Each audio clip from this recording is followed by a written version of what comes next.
Well, the hate speech and the violence that erupted in Virginia over the weekend has led to widespread condemnation of the white nationalist movement. And here in the inland Northwest, it is a grim reminder of our recent history of racist rallies in the heart of our own communities. Just as what happened in Charlottesville, a lot of people came from out of town to do these kind of protests here. Well, years later, we are still learning lessons from those troubling images of racial hatred.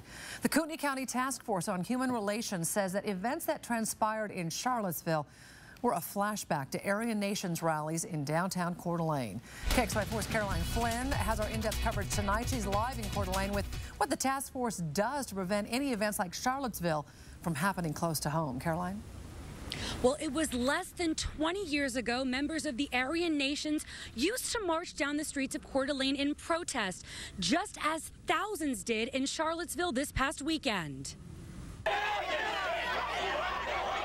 We just want to secure the existence of a race and a future for white children. These are not images from Charlottesville. They're images from Coeur d'Alene just 20 years ago. What I saw on camera, I mean, those are some of the things that we saw right here in our own community. For decades, the Kootenai County Task Force on Human Relations tried to reduce the Aryan Nations' influence in the inland Northwest, culminating with the trial against the white supremacist group after guards shot at an innocent mother and son near the compound. The result was that for their outrageous behavior, the Aryan Nations and Mr. Butler and his group got a judgment of $6.3 million levied against them.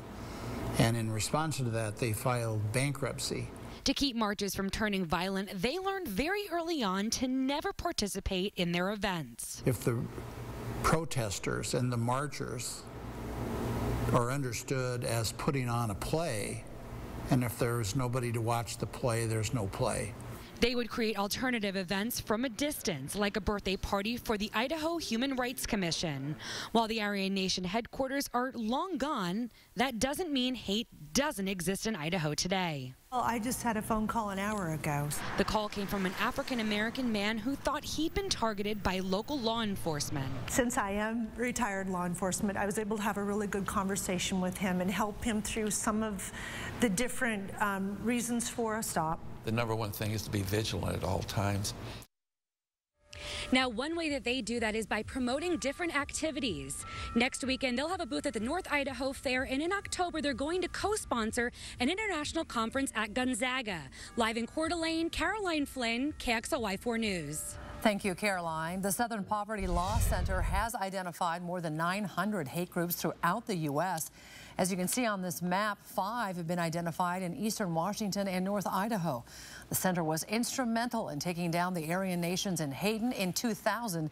It won that $6 million judgment against the group on behalf of the mother and son who were beat with rifles by Aryan Nations guards in Coeur d'Alene.